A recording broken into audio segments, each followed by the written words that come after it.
നമ്മുടെ നാട് ഒരു ദുരന്തത്തെ അതിജീവിക്കുവാൻ ശ്രമിക്കുമ്പോൾ ഇങ്ങനെ രാഷ്ട്രീയം പറയുവാൻ നിങ്ങൾക്ക് നാണമില്ലേ? നിങ്ങൾ ഈ സംസ്ഥാനത്തിനെതിരാണോ? നിങ്ങൾ കേരള വിരുദ്ധരാണോ? ഇതിലൊരൊറ്റ ചോദ്യം പോലും ഇന്ന് ഉയർന്നതല്ല. കഴിഞ്ഞ 10 വർഷക്കാലമായി വിജയൻ ഈ നാട് ഭരിച്ചപ്പോൾ ഉണ്ടാകുന്ന ദുരന്തങ്ങളെ നേരിടുവാൻ സർക്കാർ പരാജയപ്പെട്ടപ്പോൾ അതിനെ പ്രതിപക്ഷം വിമർശിച്ച സമയത്ത് പ്രതിപക്ഷത്തെ നേരിടുവാൻ സർക്കാരും സർക്കാരിൻ്റെ വാഴ്ത്തുപാട്ട് സംഘവും നിരന്തരമായി ചോദിച്ച ചോദ്യങ്ങളാണ് ഈ ആക്രോശങ്ങൾ. പക്ഷേ ഇതിലൊന്നുപോലും ഞങ്ങൾ ചോദിക്കുവാൻ ആഗ്രഹിക്കുന്നില്ല. ദുരന്തത്തിൻ്റെ സമയത്തെന്നല്ല ഏത് സമയത്തും പറയേണ്ടത് തന്നെയാണ് രാഷ്ട്രീയം. ഞങ്ങൾക്ക് പ്രതിപക്ഷത്തോടുള്ള അഭ്യർത്ഥന, നിങ്ങൾ കാമ്പുള്ള കഴമ്പുള്ള രാഷ്ട്രീയം പറയൂ. നിങ്ങൾ എന്തിനാണ് ഈ പരിഹാസങ്ങൾക്ക് പിന്നാലെ പോകുന്നത്?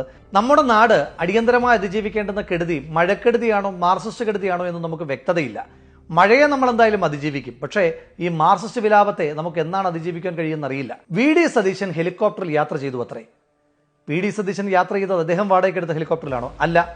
ശ്രീ വിജയൻ മുഖ്യമന്ത്രി ആയിരിക്കുമ്പോൾ 2020 മുതൽ 2026 വരെ 48 കോടി രൂപ വാടകയ്ക്ക് എടുത്തിരിക്കുന്ന ഹെലികോപ്റ്ററിലാണ് അദ്ദേഹം യാത്ര ചെയ്തത്.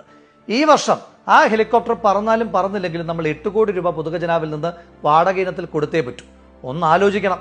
40-50 കോടി രൂപയ്ക്ക് പുതിയ ഹെലികോപ്റ്റർ കിട്ടുമ്പോഴാണ് 6 വർഷത്തേക്കിന് 48 കോടി രൂപ വാടകയ്ക്ക് എടുത്തിട്ട് വിജയൻ ഈ ദൂർത്ത് ജനങ്ങളുടെ മുകളിൽ അടിച്ചേൽപ്പിച്ചിരിക്കുന്നത്. ഈ ഹെലികോപ്റ്റർ കരാറിന്റെ പ്രത്യേകത, പറന്നാലും പറന്നില്ലെങ്കിലും ഒരു മാസം ഏതാണ്ട് 1 കോടി രൂപയ്ക്കടുത്ത് ചെലവ് വരും.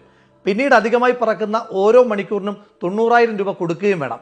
അപ്പോൾ ഈ ഹെലികോപ്റ്റർ ഉപയോഗിക്കാതിരുന്നാലും നമ്മുടെ പൊതുഖജനാവിൽ നിന്ന് വാടക ഇനത്തിൽ പൈസ പോകുന്ന പ്രത്യേക വ്യവസ്ഥിതി നമ്മുടെ വിജയൻ സർ ഉറപ്പുവരുത്തിയിട്ടാണ് പോയത്. പിന്നെ മുഖ്യമന്ത്രി ആ ഹെലികോപ്റ്ററിൽ അടിയന്തര സാഹചര്യത്തിൽ യാത്ര ചെയ്തതിൽ എന്താണ് തെറ്റത്? ഇനി അങ്ങനെ തെറ്റുണ്ട് എങ്കിൽ ശ്രീ വിജയൻ പാർട്ടി സമ്മേളനത്തിൽ പോകുവാൻ വേണ്ടി മുൻപ് ഹെലികോപ്റ്റർ ഉപയോഗിച്ച് വിവാദത്തിലായത് നിങ്ങൾ ഓർമ്മയുണ്ടോ? അന്ന് പാർട്ടി സെക്രട്ടറി പറഞ്ഞത് പാർട്ടി സമ്മേളനത്തിൽ പങ്കെടുത്തത് കൊണ്ടായതുകൊണ്ട് അതിന്റെ വാടകത്തുക മുഴുവൻ CPM എന്ന് പറയുന്ന പാർട്ടി സർക്കാരിലേക്ക് അടയ്ക്കുമെന്നാണ്. ആ സർക്കാരിലേക്ക് CPM എന്ന് പറയുന്ന പാർട്ടി ഹെലികോപ്റ്റർ വാടക അടച്ചതിന്റെ ആ രസീത് ചീട്ട് ഒന്ന് കാണിക്കാൻ കഴിയുമോ സഖാക്കളെ? അപ്പോൾ പറന്നാലും പറന്നില്ലെങ്കിലും 48 കോടി രൂപ വാടക കൊടുക്കുന്ന ഹെലികോപ്റ്റർ എടുത്ത ശ്രീ വിജയനാണോ കുറ്റക്കാരൻ? പറന്നാലും പറന്നില്ലെങ്കിലും വാടക കൊടുക്കേണ്ടുന്ന ഹെലികോപ്റ്റർ അടിയന്തര സാഹചര്യത്തിൽ യാത്ര ചെയ്ത ശ്രീ വി.ഡി. സതീശനാണോ കുറ്റക്കാരൻ? നിങ്ങൾ വിലയിരുത്തുക. ജയന് ശേഷം കേരളത്തിൽ ഹെലികോപ്റ്ററിനെ ഇത്രയും പോപ്പുലർ ആക്കിയത് വിജയനാണ് എന്ന് ജനങ്ങൾ തിരിച്ചു ചോദിക്കുവാൻ തുടങ്ങിയപ്പോൾ ഹെലികോപ്റ്റർ ക്യാപ്സ്യൂൾ ആകെ തകർന്ന് തരിപ്പണമായി. ആ ജാളിത മറയ്ക്കുവാൻ സ്ഥിരമായി എയറിൽ ജീവിക്കുന്ന ചില CPM നേതാക്കന്മാർ കൊണ്ടുവന്ന പുതിയ കുത്തിത്തിരിപ്പായിരുന്നു നാട്ടിൽ പ്രകൃതി ദുരന്തമുണ്ടാകുമ്പോൾ കേരളത്തിന്റെ മുഖ്യമന്ത്രി വിരുന്നുണ്ട് നടക്കുകയാണ് എന്ന്. എന്താണ് സത്യം? ഇന്നലെ ശ്രീ വി.ഡി. സതീശന്റെ പരിപാടികൾ മലപ്പുറം ജില്ലയിലായിരുന്നു. പരിപാടികൾ കഴിഞ്ഞ് പോകുന്ന വഴിക്ക് ഒരു ലീഗ് പ്രവർത്തകന്റെ വീട്ടിൽ കയറി അദ്ദേഹം ഭക്ഷണം കഴിച്ചു. ഒരാൾ എൻ്റെ വീട്ടിലേക്ക് വരുമ്പോൾ എന്ത് ഭക്ഷണം കൊടുക്കണമെന്നുള്ളത് എൻ്റെ ഇഷ്ടവും എൻ്റെ ഔചിത്യവുമാണ്. അത് വന്നു കയറുന്ന ആൾ തീരുമാനിക്കുന്നതല്ല. അപ്പോൾ അദ്ദേഹം കൊടുത്ത ഭക്ഷണത്തെ ഇവർക്ക് വിരുന്നായിട്ടാണ് തോന്നിയത്. CPM നേതാക്കന്മാർ ഉന്നയിക്കുന്ന ഈ വിമർശനത്തെ നമ്മളും ഏറ്റെടുക്കുമായിരുന്നു. അതിനെ ഈ നാട് കഴമ്പുള്ളതായി കാണുമായിരുന്നു. ഈ പ്രകൃതി ദുരന്തം ഉണ്ടാകുന്ന സമയത്ത് സംസ്ഥാന സർക്കാർ ഒരു വിരുന്ന് സംഘടിപ്പിച്ചതാണ് എങ്കിൽ. എന്നാൽ ഇതല്ല. പറച്ചിൽ കേട്ടാൽ തോന്നും നിപ്പയുണ്ടായ സമയം, കോവിഡ് ഉണ്ടായ ഏതാണ്ട് 2-3 വർഷക്കാലമൊക്കെ ശ്രീ വിജയൻ കേരളത്തിൽ ഉണ്ണാവൃതം ഇരുന്നിട്ടാണ് നമ്മുടെ നാടിനെ ഈ വലിയ ദുരന്തത്തിലേക്ക് തള്ളിവിട്ടത് എന്ന് ഓർത്തുപോകും. അതുകൊണ്ട് പ്രതിപക്ഷത്തിന്റെ നേതാക്കന്മാരോടുള്ള വിനീതമായ അഭ്യർത്ഥന, നിങ്ങൾ ഈ ദുരന്ത കാലഘട്ടത്തിൽ മുഖ്യമന്ത്രിയുടെ കഴിക്കുന്ന ബിരിയാണിക്കകത്ത് ചിക്കൻ പീസ് ഉണ്ടോ എന്ന് ചെയ്യുന്ന വലിയ ദുരന്തങ്ങളായി മാറാതെ ദുരിതാശ്വാസ പ്രവർത്തനങ്ങളുമായി ബന്ധപ്പെട്ട് ഏതെങ്കിലും തരത്തിലുള്ള വീഴ്ചകളോ കുറവുകളോ ഉണ്ട് എങ്കിൽ ജനങ്ങൾക്ക് വേണ്ടി അത് ചൂണ്ടിക്കാണിക്കുക. അപ്പോൾ ജനങ്ങൾ കൈയടിക്കും, സർക്കാർ ആവശ്യമായ തിരുത്തലുകളും വരുത്തും. ഇനി ദുരിതാശ്വാസ പ്രവർത്തനവുമായി ബന്ധപ്പെട്ട് ഈ സംസ്ഥാന സർക്കാരിൻ്റെ പ്രവർത്തനങ്ങളെ നിങ്ങൾക്ക് എന്തെങ്കിലും വിമർശിക്കുവാനുണ്ടോ? ഇല്ല എന്ന് തന്നെയാണ് മറുപടി. മഴ പെയ്ത് ദുരന്തമുണ്ടായാൽ മാത്രം ദുരിതാശ്വാസത്തെപ്പറ്റി ചിന്തിച്ചിരുന്ന വിജയന്റെ ദുരന്ത സർക്കാരിൽ നിന്ന് മാനത്ത് മഴക്കാറ് കാണുന്നതിന് മുൻപ് തന്നെ ദുരിതാശ്വാസ പ്രവർത്തനങ്ങളെ ഏകോപിപ്പിക്കുന്ന UDF സർക്കാരിലേക്കുള്ള ദൂരം വളരെ വലുതാണ്. ശ്രീ വി.ഡി. സതീശൻ കേരളത്തിന്റെ മുഖ്യമന്ത്രിയോടൊപ്പം തന്നെ ഡിസാസ്റ്റർ മാനേജ്മെന്റ് ചുമതലയുള്ള മന്ത്രിയായും ശ്രീ A.P. അനിൽകുമാർ കേരളത്തിന്റെ റവന്യൂ വകുപ്പ് മന്ത്രിയുമായി ചുമതല ഏറ്റെടുത്തതിന് ശേഷം ആദ്യമായി അവർ ഒരുമിച്ച് നടത്തിയ മീറ്റിംഗ് കേരളത്തിൽ വരാൻ പോകുന്ന എല്ലാ കാലവർഷക്കെടുതികളെയും അതിജീവിക്കുവാൻ ആവശ്യമായി കേരളത്തെ എക്യുപ്പ് ചെയ്യുക എന്നുള്ളതിനു വേണ്ടിയിട്ടുള്ള സജ്ജീകരണങ്ങൾ തന്നെയായിരുന്നു. അതുകൊണ്ടാണ് കേന്ദ്രത്തിൽ നിന്ന് കൃത്യമായ മുന്നറിയിപ്പുകൾ കിട്ടാതിരുന്നിട്ട് കൂടി 31-ാം തീയതി പെയ്ത മഴയ്ക്ക് 29-ാം തീയതി തന്നെ സംസ്ഥാന സർക്കാരിന് തയ്യാറെടുപ്പുകൾ തുടങ്ങുവാൻ കഴിഞ്ഞത്. 29-ാം തീയതി തന്നെ റവന്യൂ മന്ത്രിയുടെ നേതൃത്വത്തിൽ 14 ജില്ലാ കളക്ടർമാരുടെയും പ്രത്യേകമായിട്ടുള്ള മീറ്റിംഗുകൾ നടത്തിയിരുന്നു. അതോടൊപ്പം തന്നെ ജില്ലകളുടെ ചുമതലയുള്ള മന്ത്രിമാരോട് അടിയന്തരമായ സാഹചര്യങ്ങളിൽ അവിടെ ക്യാമ്പ് ചെയ്ത് പ്രവർത്തിക്കുവാൻ ആവശ്യമായിട്ടുള്ള നിർദ്ദേശങ്ങളും റവന്യൂ വകുപ്പ് മന്ത്രി ശ്രീ A.P. അനിൽകുമാറും മുഖ്യമന്ത്രി ശ്രീ വി.ഡി. സതീശൻ കൊടുത്തു കഴിഞ്ഞിരുന്നു. ജൂലൈ 20-ന് മുൻപ് തന്നെ ഓറഞ്ച് ബുക്കിൽ പറഞ്ഞിരിക്കുന്ന മുഴുവൻ പ്രോട്ടോക്കോളുകളും കൃത്യമായി പാലിക്കപ്പെട്ടു എന്ന് കേരളത്തിന്റെ മുഖ്യമന്ത്രി ശ്രീ വി ഡി സതീശൻ, റവന്യൂ വകുപ്പ് മന്ത്രി ശ്രീ എ പി അനിൽകുമാർ മുഴുവൻ ഉദ്യോഗസ്ഥന്മാരുമായി നടത്തിയ മീറ്റിംഗിന്റെ ഭാഗമായി ഉറപ്പുവരുത്തിയിരുന്നു.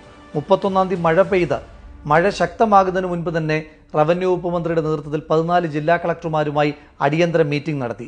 ആ മീറ്റിംഗിന്റെ പ്രത്യേകത, മീറ്റിംഗ് 11 മണിക്ക് നടക്കുന്ന സമയത്ത് തന്നെ അതാത് ജില്ലകളുടെ ചുമതലയുള്ള മന്ത്രിമാർ, പത്തനംതിട്ടയിൽ ശ്രീ പി സി വിഷ്ണുനാഥും ഇടുക്കിയിൽ അനൂപ് ജേക്കബും അടക്കമുള്ള ആളുകൾ നേരിട്ടെത്തി ക്യാമ്പ് ചെയ്തിരുന്നു.